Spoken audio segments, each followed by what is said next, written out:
Hoy hablaremos acerca de los fundamentos de la profecía.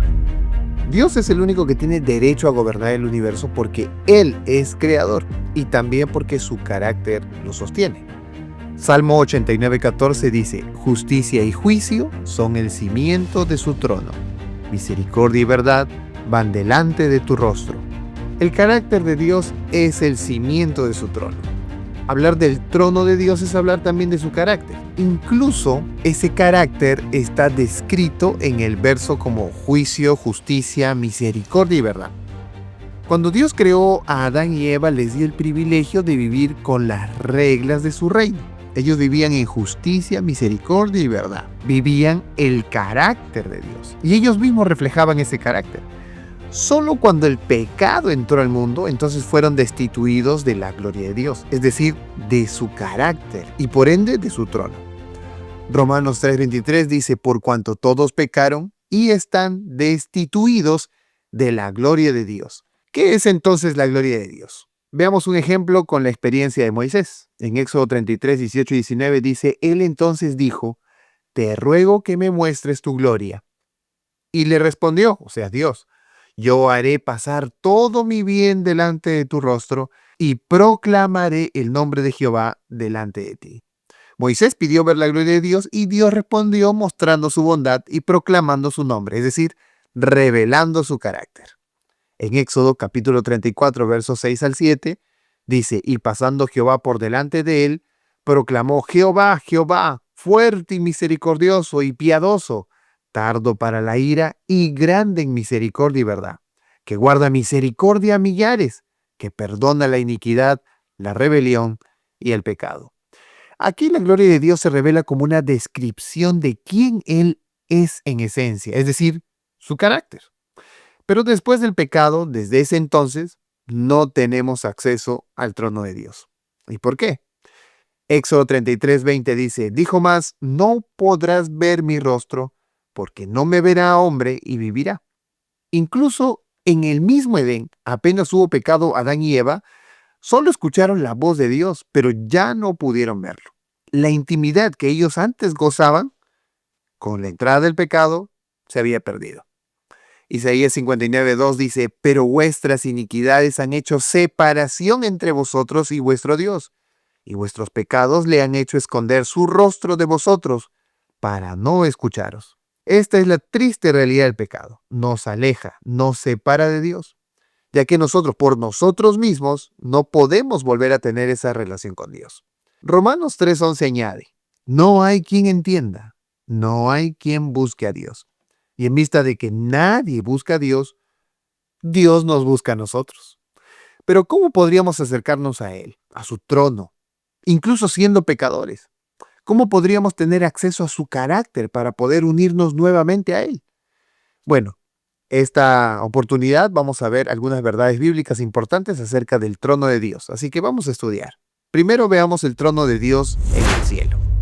El trono de Dios incluso existía antes de la creación del ser humano. Es un trono entonces que existe por la eternidad. Jeremías 17:12 nos recuerda: trono de gloria, excelso desde el principio. Ese es el lugar de nuestro santuario. Allí, en ese lugar inmensamente de paz, se originó el pecado.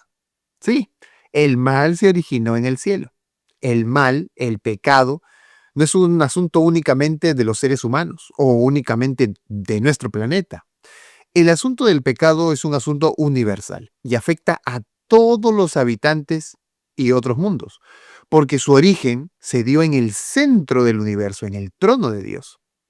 Isaías describe el trono de Dios como un lugar donde los seres celestiales le sirven, alaban y adoran al Rey del universo. Isaías 6:3 dice: y el uno al otro daba voces diciendo: Santo, santo, santo Jehová de los ejércitos, toda la tierra está llena de su gloria. Dios, el creador del universo, centra todo su poder entonces desde el trono. Existen 3 profetas que nos cuentan cómo es la gloria del trono de Dios. Ahí tenemos a Ezequiel, tenemos a Isaías y tenemos a Juan con el Apocalipsis. En Isaías podemos ver a Dios en su trono. Dice Isaías 6:1: vi al Señor sentado sobre un trono alto y sublime. En Ezequiel podemos encontrar que el trono está sostenido en el firmamento por seres vivientes, como lo dice Ezequiel 1:26. Y en el Apocalipsis encontramos un trono establecido en el cielo, como lo dice Apocalipsis 4:2. Además, también encontramos seres celestiales. En Isaías se habla de serafines con 6 alas. En Ezequiel se habla de 4 seres vivientes con 4 caras y con 4 alas, que luego después se le conoce como querubines. En Apocalipsis se habla de 4 seres vivientes también con cara de león, de becerro, de hombre y de águila. También Isaías habla acerca de un carbón encendido que purifica los labios del profeta, sacado del altar. Por otro lado, Ezequiel habla de seres semejantes a carbones encendidos, un fuego resplandeciente. Y en Apocalipsis se habla de relámpagos, voces, truenos y que salen del trono de Dios. En Isaías encontramos a serafines que claman santo, santo, santo. Y en Apocalipsis también seres vivientes que dicen santo, santo, santo. En Isaías encontramos que el templo se llena de humo con la presencia de Dios. En Ezequiel hay ruedas dentro de un carro, seres que se mueven como relámpagos. Y en Apocalipsis encontramos relámpagos, truenos, un mar de vidrio, etc. En Isaías vemos que el profeta se siente indigno y confiesa su pecado. Y en Ezequiel encontramos que él cae rostro en tierra ante la visión que se les está presentando. Y en Apocalipsis, los ancianos se postran y lanzan sus coronas. Los tres, tanto Isaías, Ezequiel y Juan, nos hablan de los mismos seres vivientes que tiene cara de león, de águila, de buey y de hombre. En Ezequiel, a esos seres se les llama querubines. Obviamente, estos 3 pasajes representan visiones del trono de Dios desde diferentes perspectivas. Sin embargo, vale la pena notar que todos tienen una referencia a los querubines. Veamos.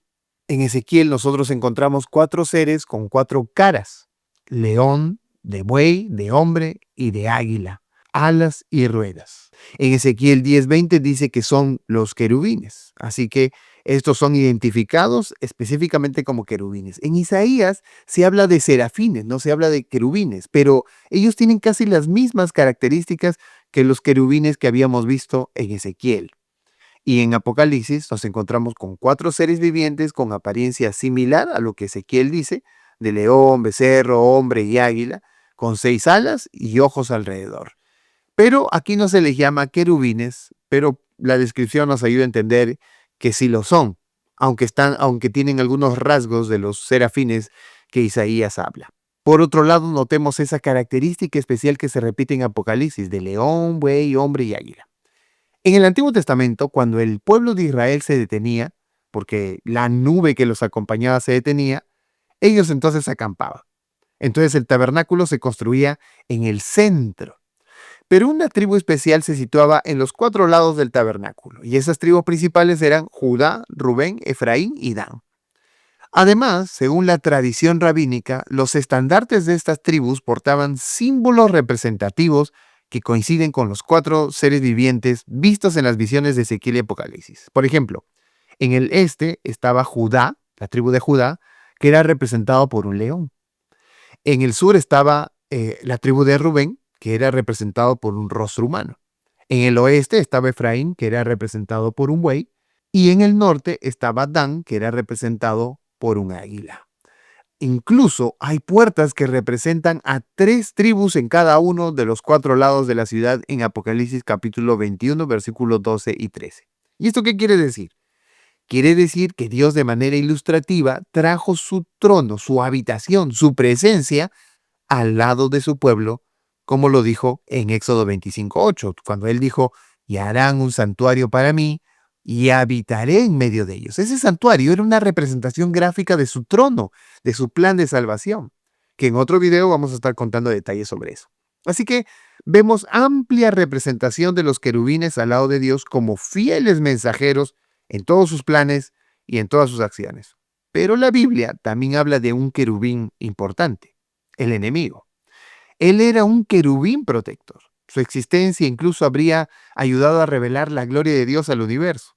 Pero Él buscó su propia gloria y no para su creador. Imaginaba que no se le estaba dando la consideración que merecía. Entonces, ¿qué habrá provocado la caída de Lucifer en un ambiente de paz y de gozo y de armonía como el cielo? Bueno, veamos lo que la Biblia dice. Ezequiel 28, 12 al 18 dice, así ha dicho Jehová el Señor, tú eras el sello de la perfección, lleno de sabiduría y acabado en hermosura. En Edén, en el huerto de Dios estuviste. De toda piedra preciosa era tu vestidura, de cornerina, topacio, jaspe, crisólito, berilo y ónice, de zafiro, carbuncio, esmeralda y oro. Los primores de tus tamboriles y flautas estuvieron preparados para ti en el día de tu creación. Tú, querubín grande protector, yo te puse en el santo monte de Dios. Allí estuviste, en medio de las piedras de fuego te paseabas. Perfecto eras en todos tus caminos desde el día en que fuiste creado hasta que se halló en ti maldad. A causa de la multitud de tus contrataciones fuiste lleno de iniquidad y pecaste, por lo que yo te eché del monte de Dios y te arrojé de entre las piedras de fuego, oh querubín protector. Se enalteció tu corazón a causa de tu hermosura, y corrompiste tu sabiduría a causa de tu esplendor. Yo te arrojaré por tierra delante de los reyes, te pondré para que miren en ti. Con la multitud de tus maldades y con la iniquidad de tus contrataciones profanaste tu santuario. Yo pues saqué fuego de en medio de ti, el cual te consumió, y te puse en ceniza sobre la tierra a los ojos de todos los que te miran. Lucifer aquí es descrito como un querubín grande y protector, perfecto en hermosura y sabiduría. El hecho de que era un querubín nos dice que él estaba cerca de Dios, como lo hemos visto anteriormente. Fue creado perfecto hasta que se halló maldad en él. Su corazón se llenó de orgullo a causa de su hermosura. Se corrompió su sabiduría a causa de su esplendor. Así fue como Lucifer cayó por orgullo, autoexaltación y ambición de gloria personal.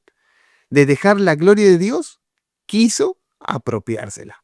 Incluso Isaías mismo en el capítulo 14, verso del 12 al 14, habla de lo mismo.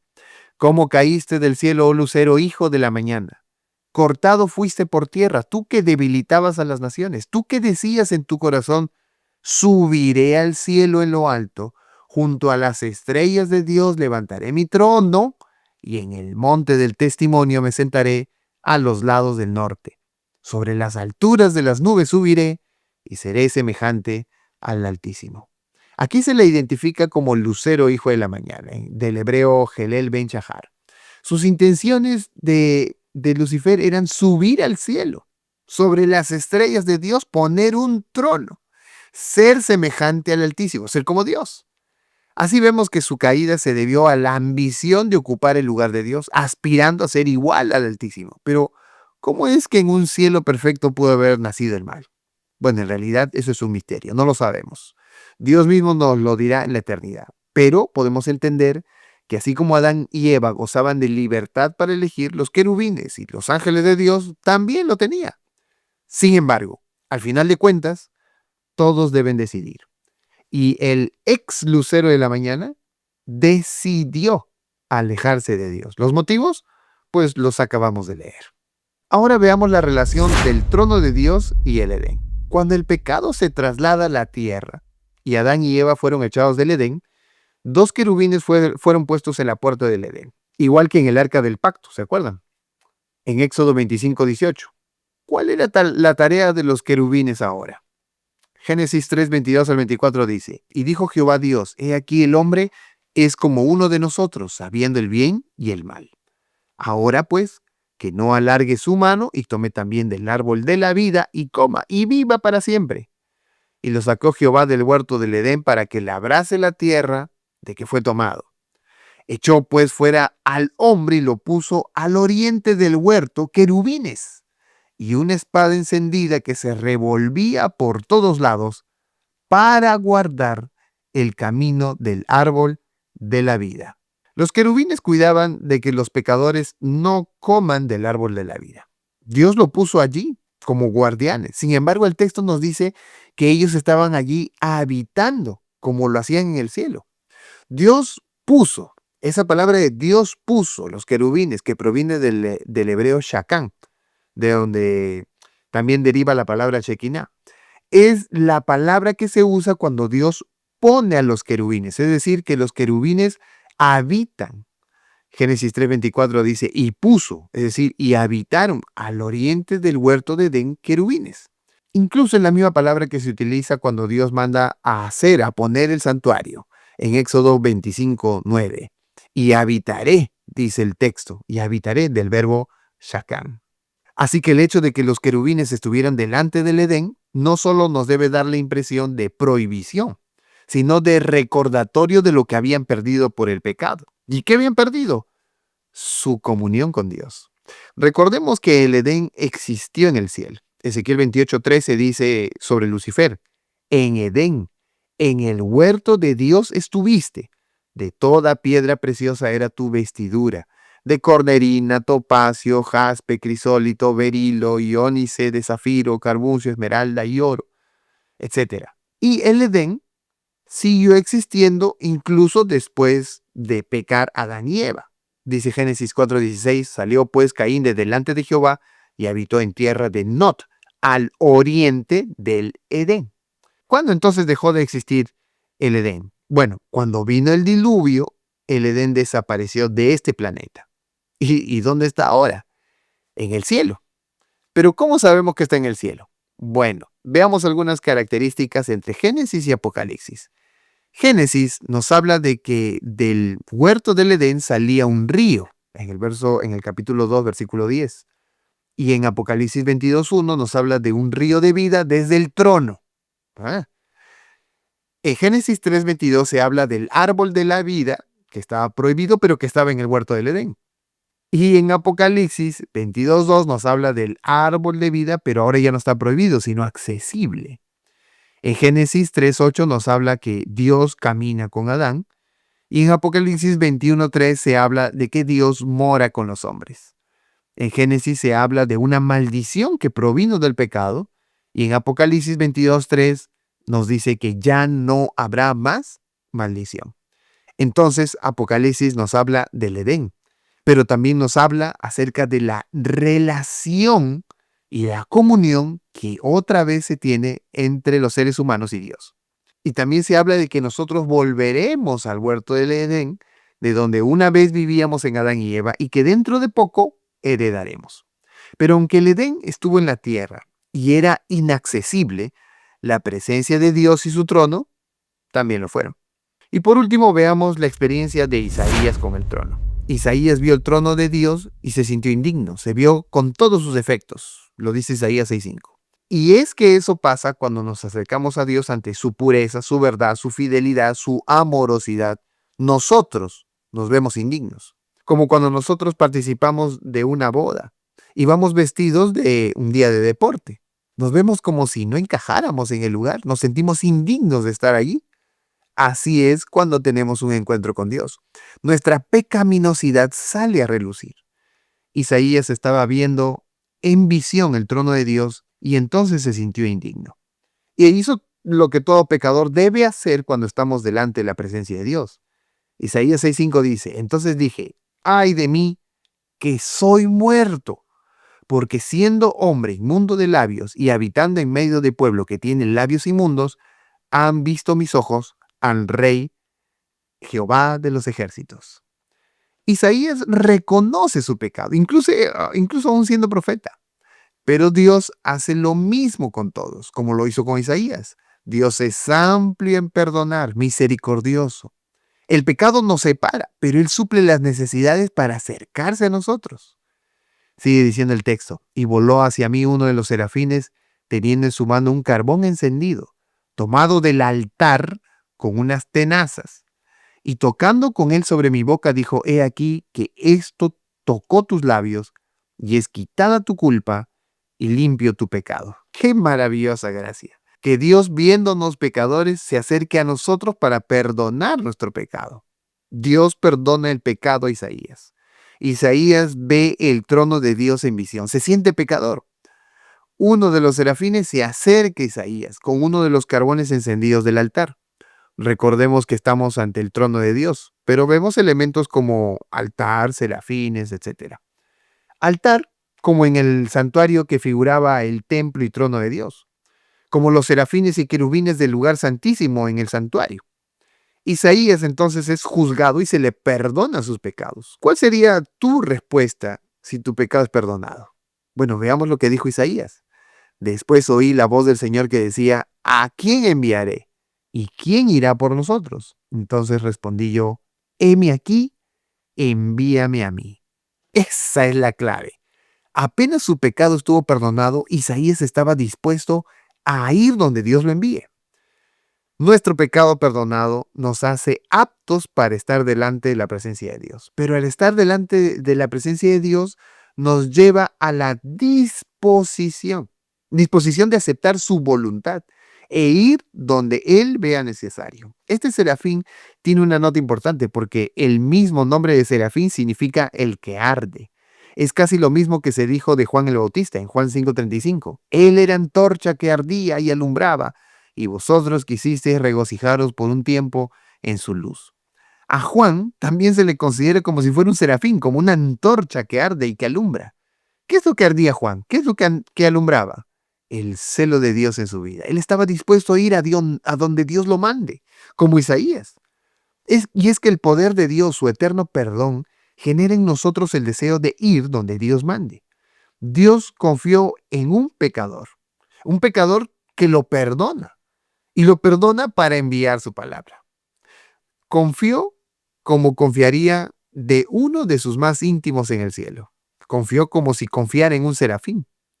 Tú y yo somos llamados a ser la luz del mundo, a iluminar al mundo con Jesús. Y ese espíritu de compartir sobre Jesús es precedido por el perdón de nuestros pecados. Así que todo aquel que nace en el reino de Dios a través del bautismo, nace como un misionero. Es imposible no serlo. No se puede callar. Los grandes milagros que Dios hace en nuestra vida no se pueden callar.